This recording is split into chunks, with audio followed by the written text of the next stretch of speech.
Record. Full screen and share.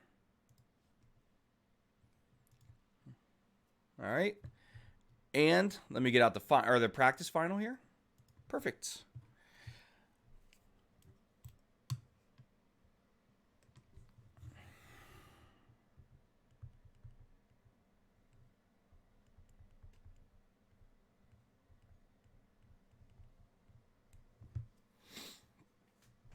All right.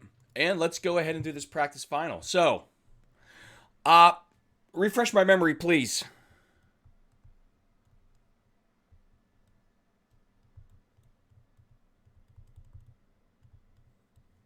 What are the order of operations?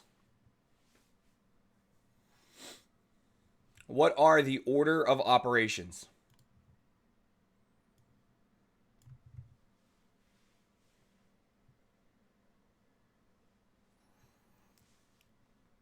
Now remember, this is a review. So this is the place where you ask questions. I know how to do all this. So what are the order of operations?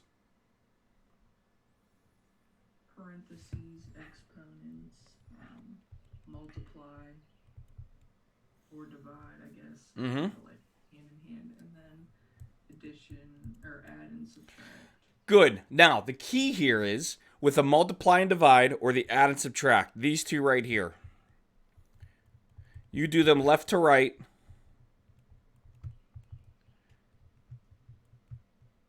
In order.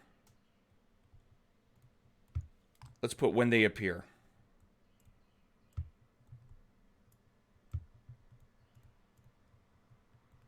All right, so you do them left to right in the order in which they appear.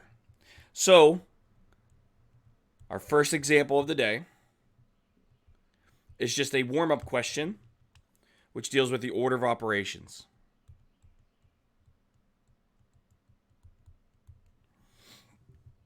All right, so from here, I read it left to right. 2 to the 4th times 5 minus the quantity, 60 divided by 10. I will do the division inside the parentheses first. So I rewrite everything exactly how it looks. I guess I don't need parentheses anymore. 60 divided by 10 is 6. Now I will do the exponents second. 2 to the 4th is 16. Now I need to do 16 times 5. What is 16 times 5? Is that 70? Is that 70?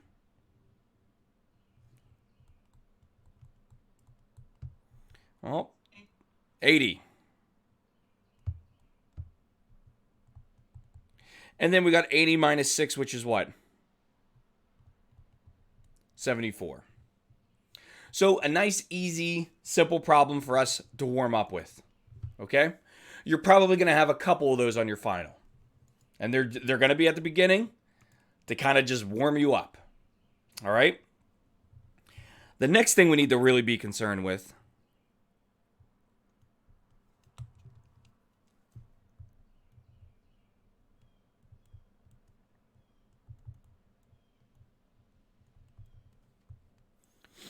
are going to be our rules for exponents.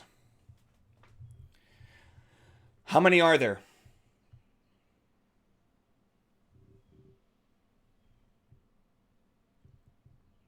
Or better yet, can you give me one? Maybe the how many are there is a hard question to answer. How about you give me a rule?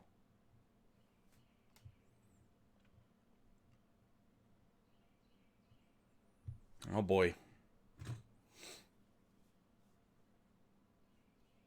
Is there one called the quotient rule? Yes, there is.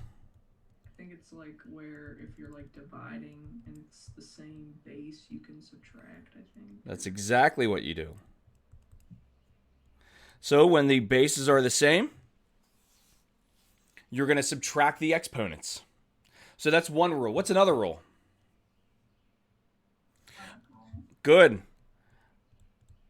I mean, if you know the quotient rule, you automatically know the product rule because it's the exact opposite. So if you're multiplying and the bases are the same, You add the exponents. All right, give me another rule.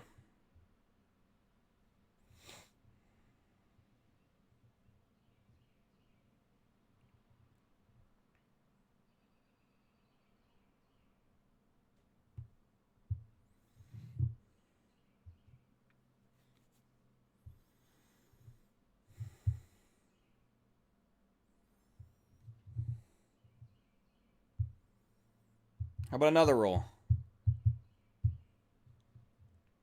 The power rule? I like it. Do you remember what that is? I think it's like there's parentheses and you like multiply the exponents together. Good. So when you have a power raised to another power, you multiply them together. Now, the next two rules are kind of just extensions of the ones that we have here. For example,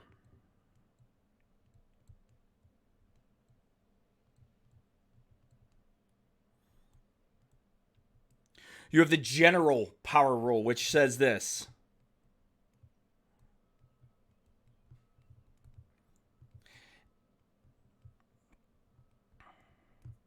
Or the general product rule. I guess you could call it the general product or power or both. Basically, what it's saying is if you were multiplying a quantity and those quantities are raised to an exponent, and to be honest with you, everything is at least raised to one exponent, and that's the number one. Like if nothing's written, we assume it to be a number one. Okay? So all you do is just multiply all the powers together. That's it. And then you can also apply the same thing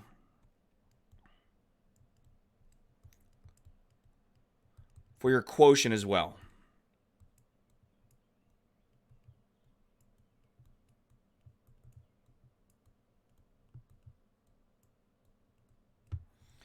All right, you could do that with the quotient also. There are two more rules, two more like biggies. What are they?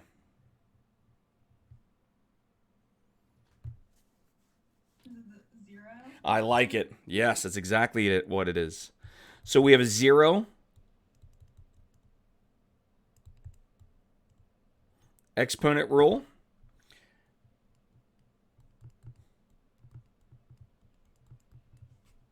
And that just says that, a number raised to the 0 power is equal to 1, provided that number is not 0 itself. Okay, good. And what's the last one?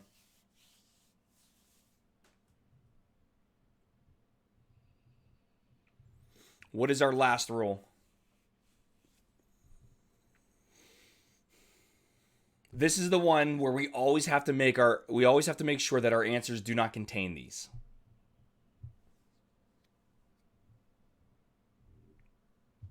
Fraction? No, it could contain a fraction. I mean, 1/2 is fine. It's funny. Everybody always says that, like, oh, it can't contain a fraction. Yes, it can. It's just a number. But Carly, everybody always says that one. I don't know why. Maybe it's because it looks like a fraction. There's a hint for you. What is this last rule?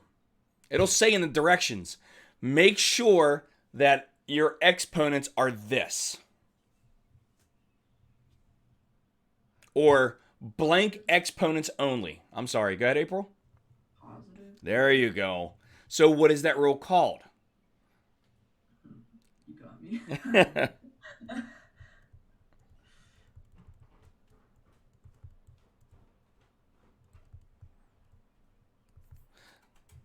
The negative exponent rule. So, see ya.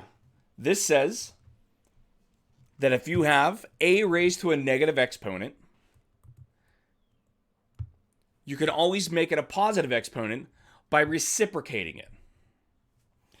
And what I mean by reciprocating is on the left-hand side of this rule, a to the negative m, you can write it as over 1. And if you reciprocate it, the exponent now turns from negative to positive. Now, here's what I would do if I were you. This right here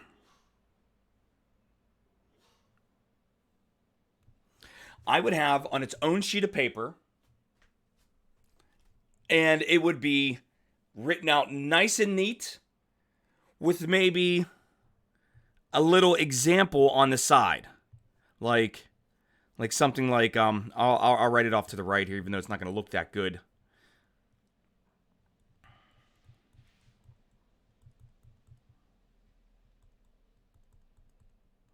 Like I would have that written on a nice sheet of paper with an example off to the side so I can see exactly how it works. That way, when I'm studying and taking my final, I know exactly where to find this information.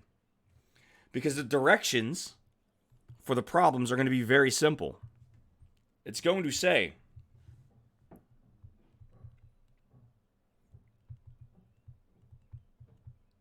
simplify each expression, which we're going to do a couple.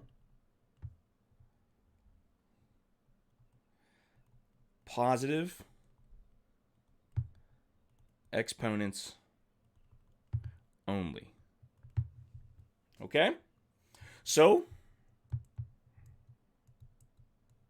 here's the first example. Y to the fifth to the third power. Tell me what rule you're going to use, then tell me what the answer is.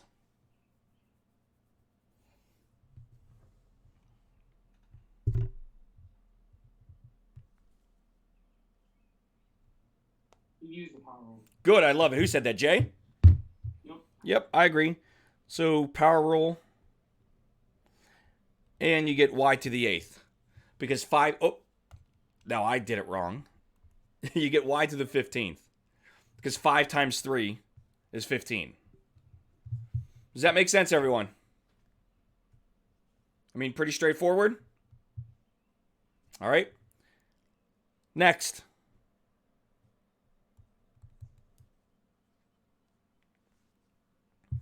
Let's see here. Let's try this one.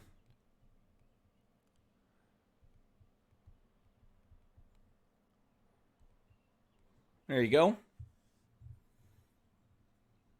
The quantity a to the negative 7, b to the 4th, all raised to the negative 5th power.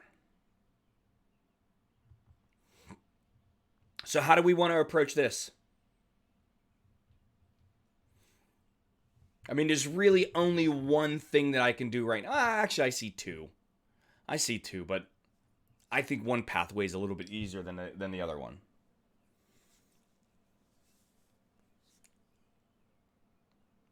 So go ahead, tell me what rule. Is it the general power rule? I like that one. We're going to use the general power rule. That's exactly the way I would go.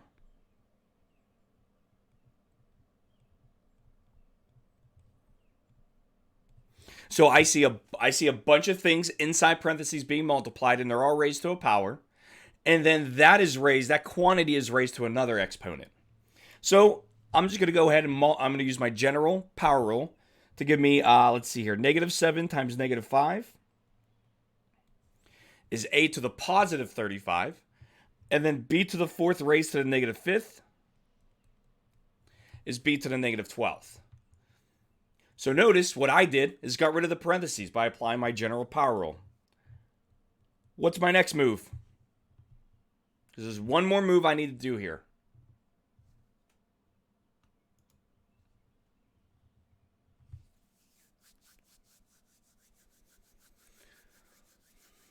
Negative exponent rule. Good. Like b to the negative 12th to like the denominator, I guess, and like make it a fraction. I agree 100%. So the a to the 35, that doesn't change. It's in my numerator. In fact, I'm going to get real technical here. I can put that entire a to the 35th times b to the negative 12th all over 1. So that a to the 35 doesn't change. That's going to stay in the numerator. The b to the negative 12 will now go into the denominator. However, the negative 12 is now positive. Does that make sense, everyone?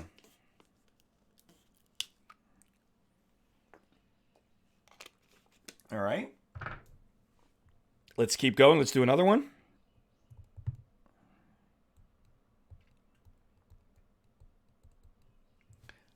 How about that one?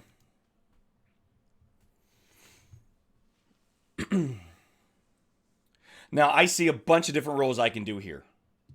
It's entirely up to you. You just tell me what to do. Tell me what rule would you like to apply. R divided by r to the negative 2 times r to the negative 7.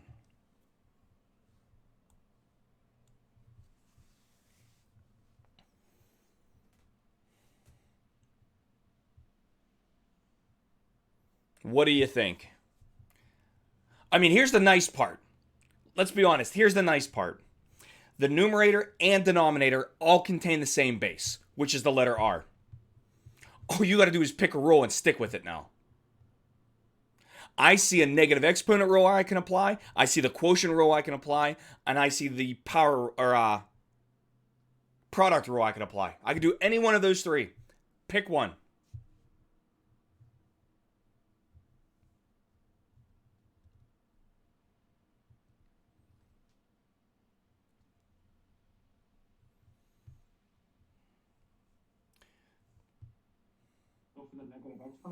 Okay, that's fine with me. So I see the r to the negative 2 and r to the negative 7. They are both in the denominator. Okay? So if I want to make them positive, I reciprocate them, which means since they're in the denominator, they're going to go to the opposite side, which is going to be the numerator.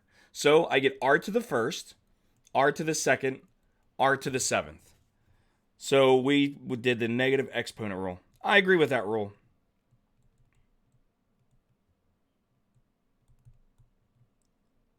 Now, there's only one rule I can apply here. What is that?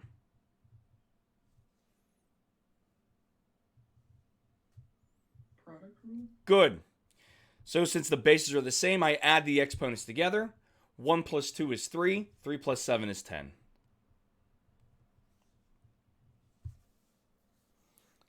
How are we looking there? Like I said, from the very start, you could have done you could have started it off 3 different ways. You still get the same answer. Any questions? All right.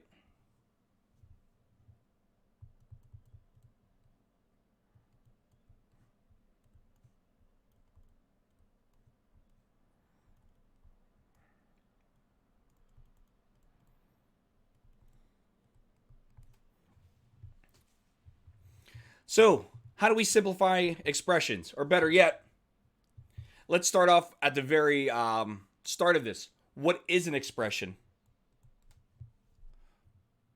Because it's no good if I ask you how do we simplify it if you can't explain to me what an expression is first.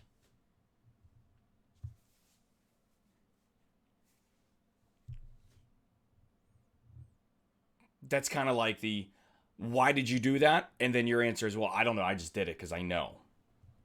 Well, you got to explain, well, this is why I did it. Because we have an algebraic expression here. And when you have these algebraic expressions, you can do this. So what is an expression?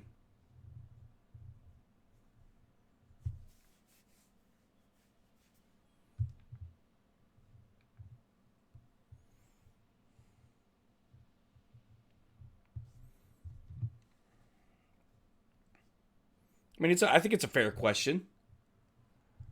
What do you think?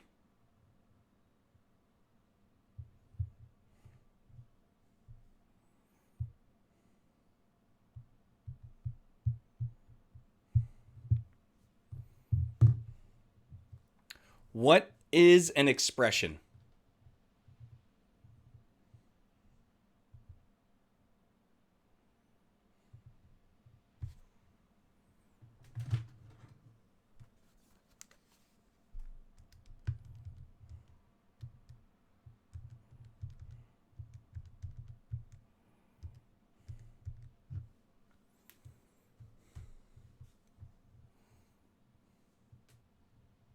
Man, I'm really hitting the hard-hitting questions today. I'm putting them out there.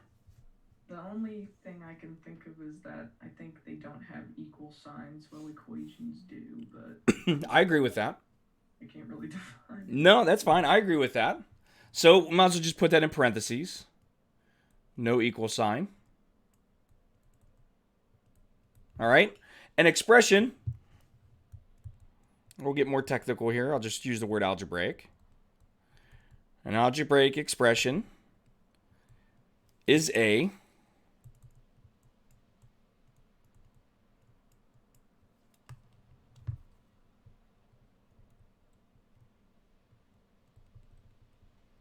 mathematical statement that contains variable terms,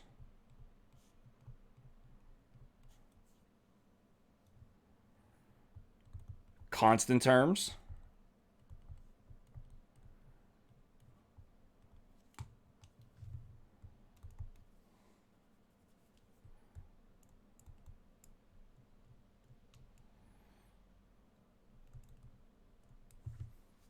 and math operations.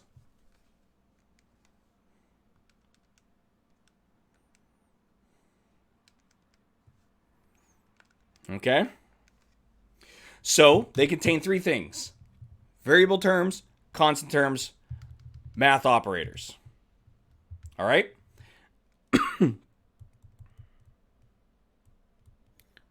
Now, when you see the word simplify,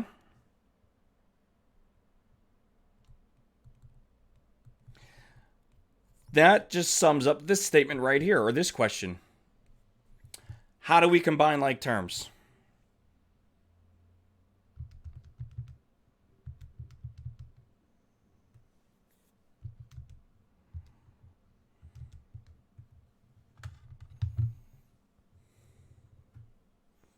So how do we combine like terms?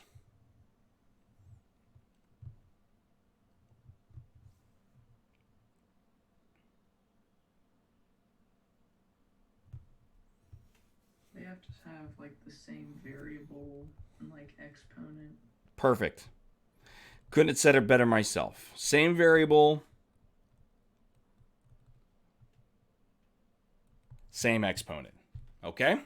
Same variable, same exponent.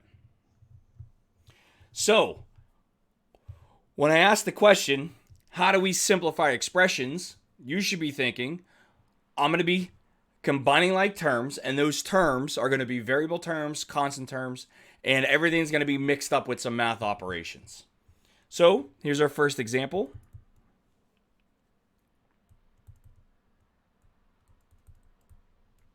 We're going to simplify the quantity 7 times 4y minus 5. So 7 times the quantity 4y minus 5 plus 2 times the quantity 3y plus 4.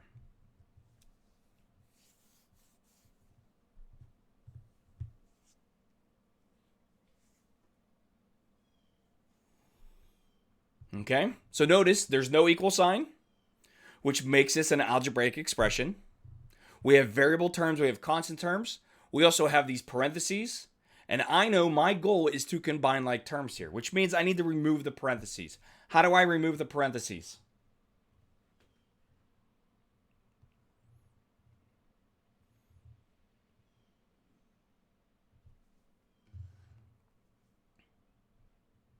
Multiply 7 with 4y minus 5 and 2 with 3y plus 4. I love it. Now, Jay, before you move, you said multiply. Is there another word that we can use that's a little bit better? And I'm only asking because it really demonstrates the property that we're using. Starts with letter D.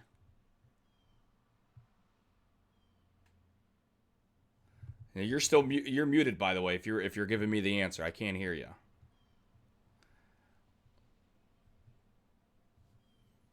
Can somebody help him? Distributive property. Perfect. We're going to use the distributive property. And the only reason why I'm asking for that is because later on when we solve equations, there is going to be a step that says if you see parentheses, use the distributive property. And if you don't know what that means, then you have no idea what they're talking about.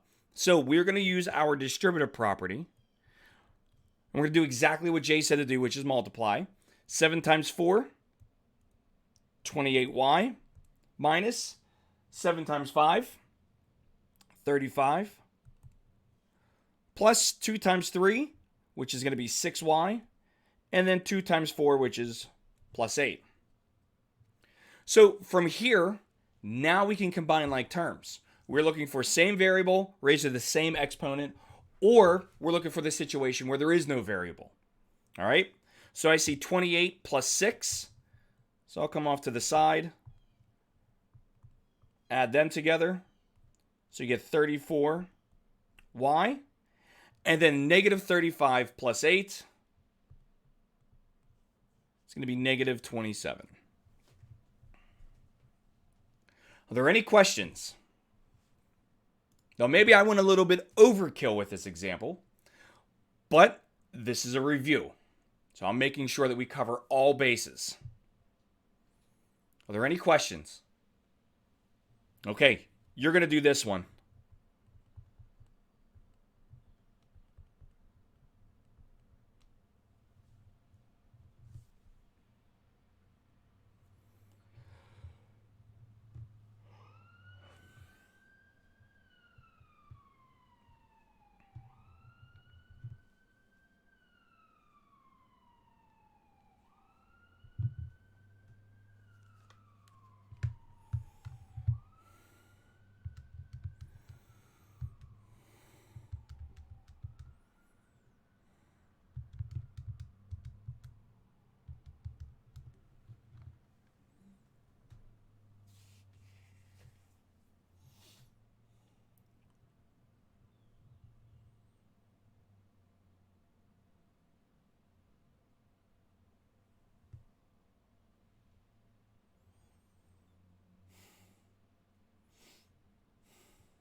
Okay, who got an answer?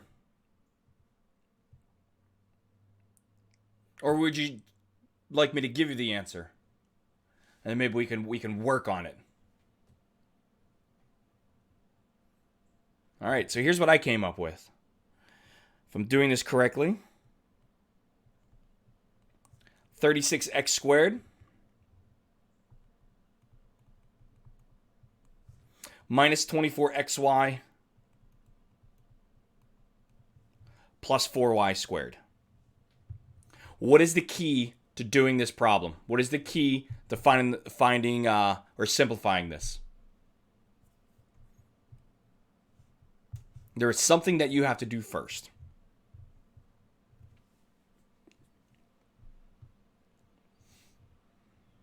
What is that something? Because if you don't do this, you're going to miss that term right there. So what is that thing that we have to do first?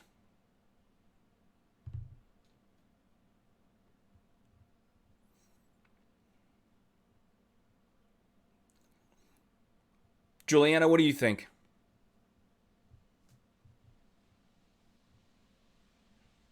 Uh-oh. Uh-oh, first person I call on. I think they're sleeping. Abigail, what about you?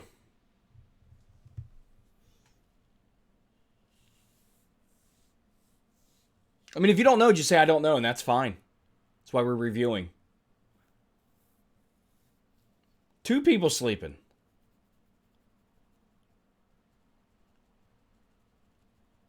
No, I don't know. You don't know? Okay, that's fine. That's fine. You ready? Abigail, before you unmute yourself, I just want to know the answer to this. What does that mean? 3 times 3 times. Or no, 3 times 3. Good. 3 times 3, right? You multiply the base twice. That the exponent says do that twice. So what we have to do with our problem is apply the same exact technique, same exact principle. When you have a quantity raised to an exponent, Whatever that exponent is, that's how many times you're going to multiply. Okay? Now from here, we can see, okay, I need to distribute. So what I'm going to do is I'm going to underline the 6x, and I'm going to distribute to every term in the second set of parentheses.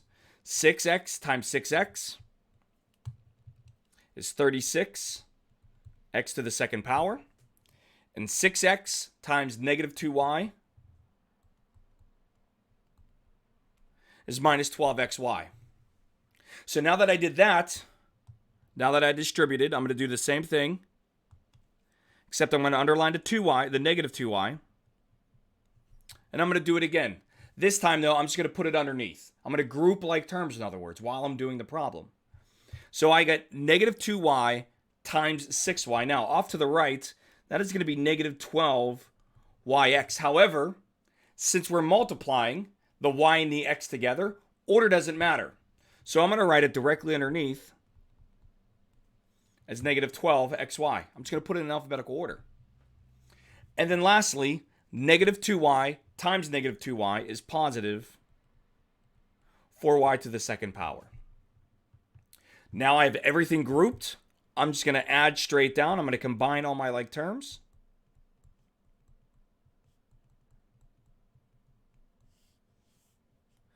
To give me 36x squared minus 24xy plus 4y squared. Are there any questions with that? I can guarantee you you're going to see one like that on the final. Because it's it is a very easy problem to miss. And it's because you didn't write it out.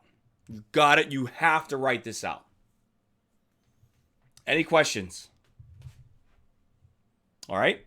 Let's do the next one.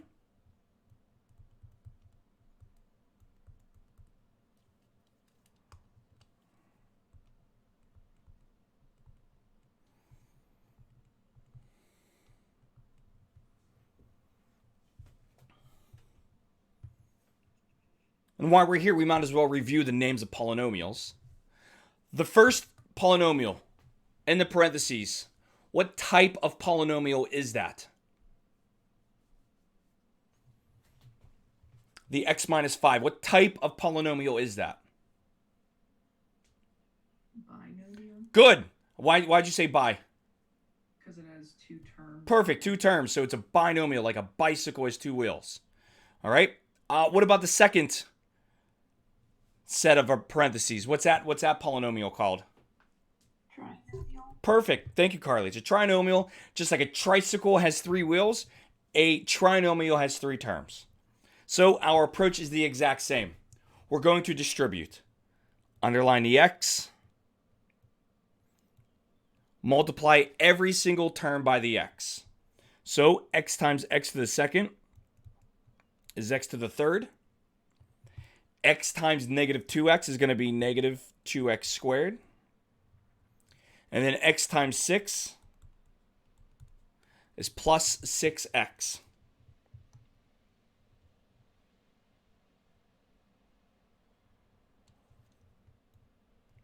Now I will distribute the negative 5 to every single term.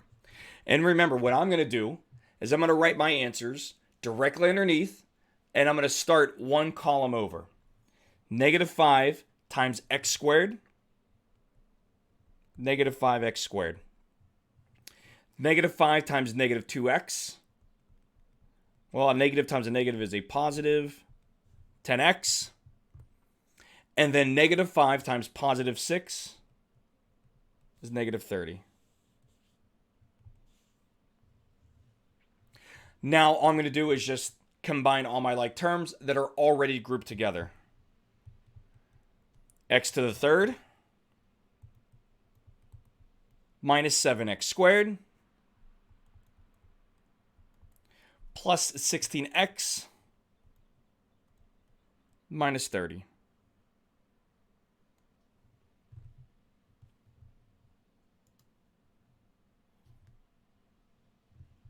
Okay, are there any questions there? Good, good. All righty. We're still going to continue with this simplifying, But now we're going to switch the problems up a little bit.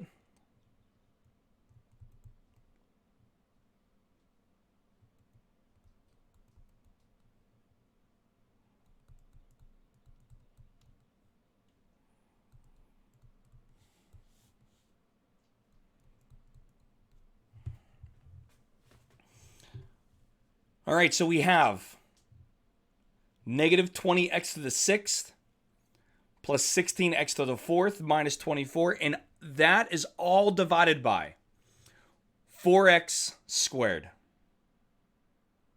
So we already looked at a problem where we had to like distribute and then add. Then we did a couple multiplication problems. Now we're going to do a couple division problems. How would I approach this problem?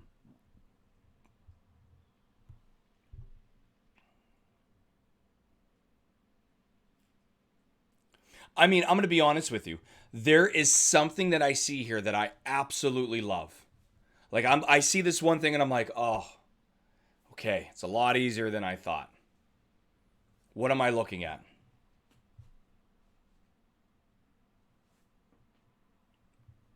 Four. Say that one more time.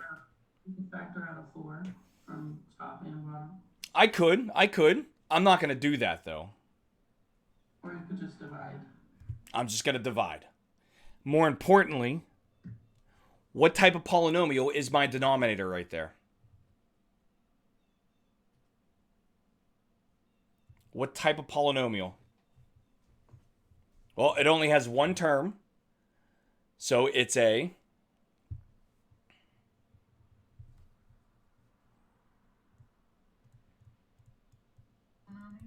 monomial. All right?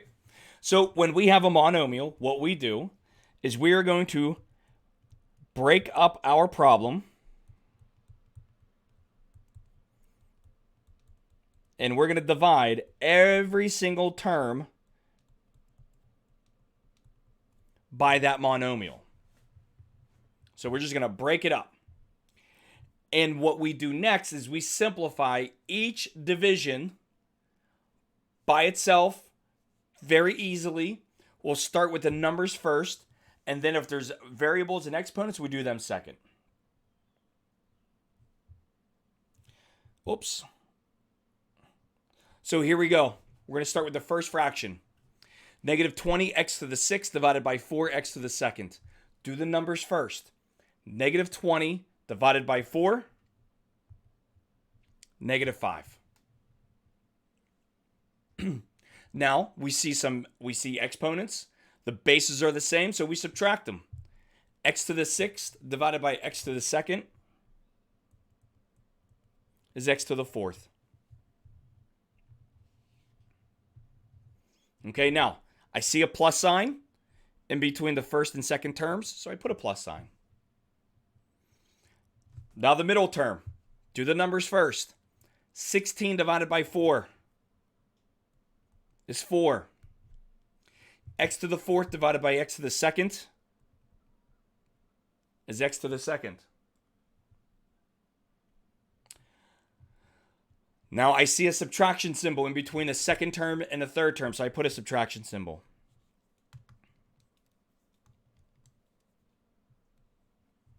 Do the numbers first. 24 divided by 4 is 6. Now, that x to the 2nd power is in the denominator. There is nothing that I can combine with that. Like, in other words, in this numerator, there's no x's or anything. So, I cannot simplify that, and since it's living in the denominator, it has to stay in the denominator. And that's how we do that problem. Are there any questions?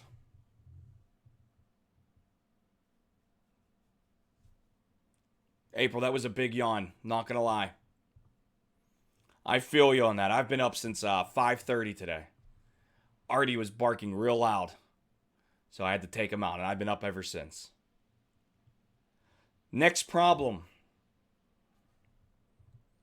Now we're still going to divide, but this one's going to be a little bit different. And if you remember, I hope you know where this is going.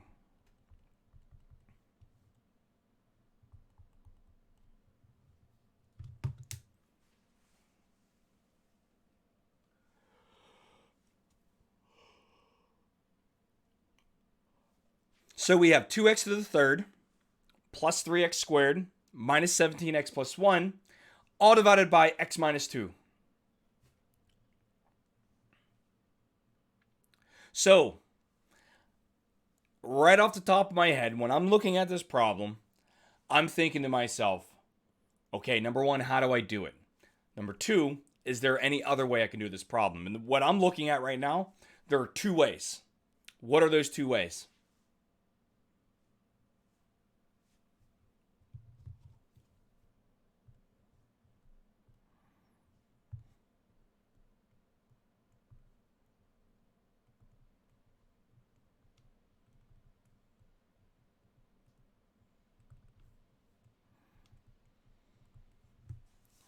What are those two ways? One way is easy. One way is just time consuming and tedious. Is one way you would multiply each term by x minus 2? No.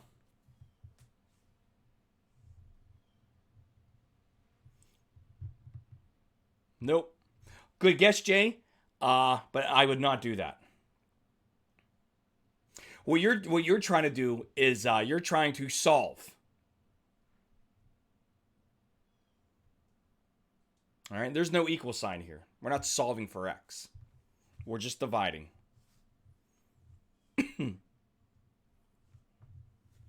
So what are the two ways?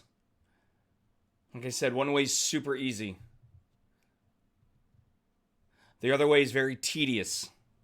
It's not hard, it's just tedious. Luckily for you, I'm going to do them both.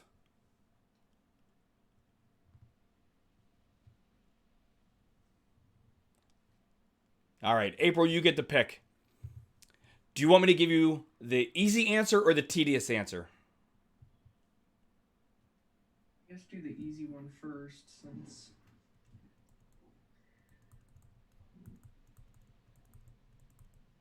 So one of the ways I can do this problem, which I wrote as number 2 because it's the second way that we learned, is synthetic division. What's the other way? It's honestly, the other way is the only way that you know how to divide. You learned it back in MAT090. It's 2 words. Oh man, I am just... long division. There it is.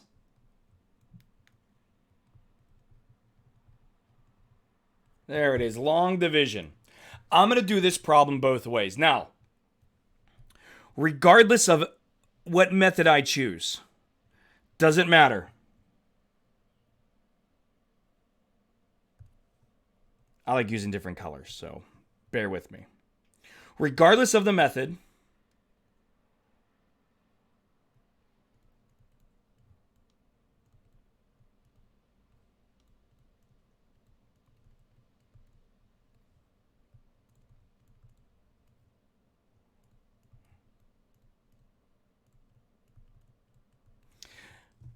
both methods, I can't even speak right now. Both methods require the dividend, which is the thing in the numerator, to be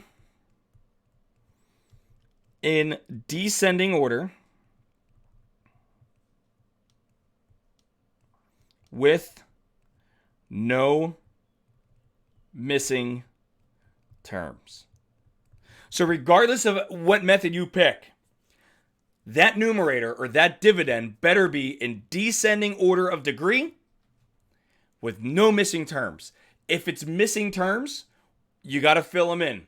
If it's not organized, if it's not in descending order, you got to rewrite it so it's in descending order. Okay? So what I'm going to do is I'm going to do long division first, and then we'll do synthetic division second, because there is one more thing we got to worry about with synthetic division. So, long division first. 2x to the third plus 3x squared minus 17x plus 1. Now, I'm not going to break this down into its itty little bitty parts and write everything out. You should have it in your notes. Step 1, you take the first term in the dividend And you divide it by the first term in the divisor. That's the thing out front. That's your denominator. So you get 2x to the second power. You write that in your quotient. So that's step 1. Step 2, you take the result that's in your quotient and you distribute. So that's going to give me 2x to the third minus 4x squared. And remember, you put that in parentheses and write it directly underneath. And you put a big subtraction symbol out front. And step 3 is to subtract. 2x to the third minus 2x to the third. That always goes to 0. What we're really concerned with is 3x squared minus a negative 4x squared. Well, you have a negative and a negative back to back, so it makes it positive. So this is going to equal 7x to the second. And you drop your next term down. From here, the entire process just repeats. Okay? The entire process repeats. It's going to be a second. I'm going to take a drink of water. I'm going to erase my step 1, 2, and 3. Now I take the first term in my new dividend, which is the 7x squared minus 17x. I take the first term there and divide it by the first term in the divisor. That's going to give me 7x. Step 2, I'm going to distribute the 7x to my divisor.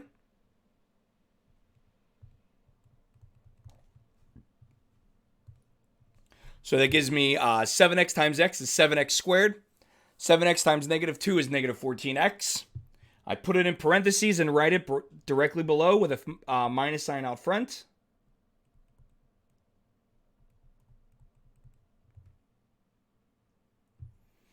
Now I subtract 7x squared minus 7x squared. That's 0.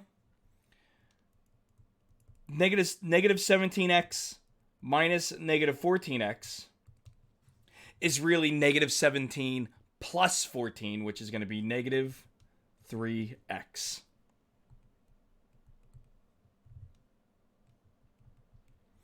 And I drop my next term down.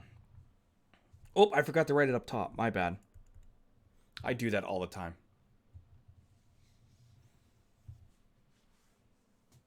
Forgot to write the 7x in my quotient. All right. Are there any questions so far? Because we're not done, but I just want to make sure there's no questions, or if there is a question, I can answer it. Okay. Process repeats.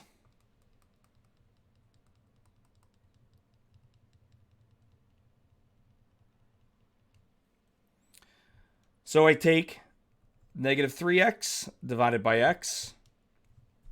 That gives me negative 3. I write that in my quotient so I don't forget to do it this time. Now I'm going to take negative 3 and distribute it.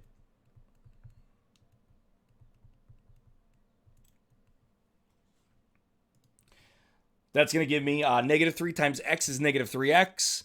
Negative 3 times negative 2 is positive 6. I put it in parentheses. Write it directly below with a minus sign out front. Negative 3x minus a negative 3x is really negative 3 plus 3, which is 0. 1 minus 6 is negative 5. Since there are no more terms for me to drop down, I'm done. So here's how I write my answer. I write my quotient. 2x to the second plus 7x minus 3. And then I add my remainder, which is negative 5, the remainder, divided by the divisor. X minus 2.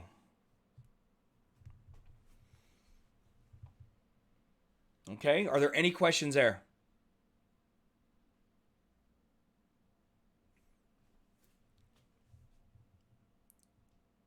All right.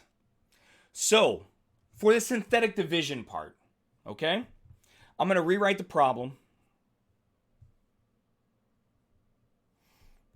I'll do it in a different color. And while I'm writing this, the question is, if I want to use synthetic division, I know I need descending order of terms, no missing terms, but what's that other thing I need? There's one more thing that, it's like one more little check mark that I have to make. So to use synthetic division, my blank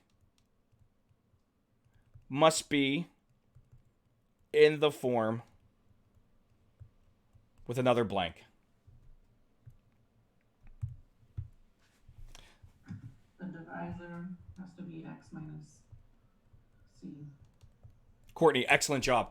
I couldn't have said it better myself. That's exactly what I was thinking. Notice how excited I got there when I said exactly. It was like I had an exclamation point if I were writing it out. The divisor must be in the form x minus a number, x minus c. Okay? Now, remember, star, star, star. If it's x plus c, rewrite as x minus a negative number. Okay? Because you can still do that. So, here's what we do for synthetic division. We set it up. Our problem, our divisor is x minus 2. I don't worry about the sign. I only take the number. So it's going to be a 2. Now, I write the coefficients of all the terms in the dividend.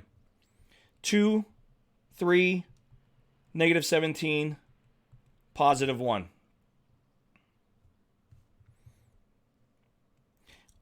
I copy down the very first number. And off to the far right, I put like a little half square. And I write the word remainder underneath. Now I go ahead and synthetically divide. So I take 2 times 2, which is 4. And I write it underneath the first or the second column. And I add 3 plus 4 is 7. Now I will take 2 times 7, which is 14. I put that in the third column. Now I add negative 17 plus 14 is negative 3. Now I do it again. 2 times negative 3 is negative 6. I put it in the fourth column. And 1 plus negative 6 is negative 5. Now, here's what I know. Those numbers, 2, 3, negative 17, and 1, they stand for the coefficients of a third degree polynomial. Anytime I synthetically divide, if I'm successful, I always decrease the degree by 1. So the 2, 7, and negative 3, they stand for the coefficients of a second degree polynomial because it decreases by 1. So my final result is going to be 2x to the second plus 7x minus 3 plus my remainder, which is negative 5 over x minus 2. And as you can see, regardless of the method, long division or synthetic division, got an I there, we still get the same result. Okay? Are there any questions?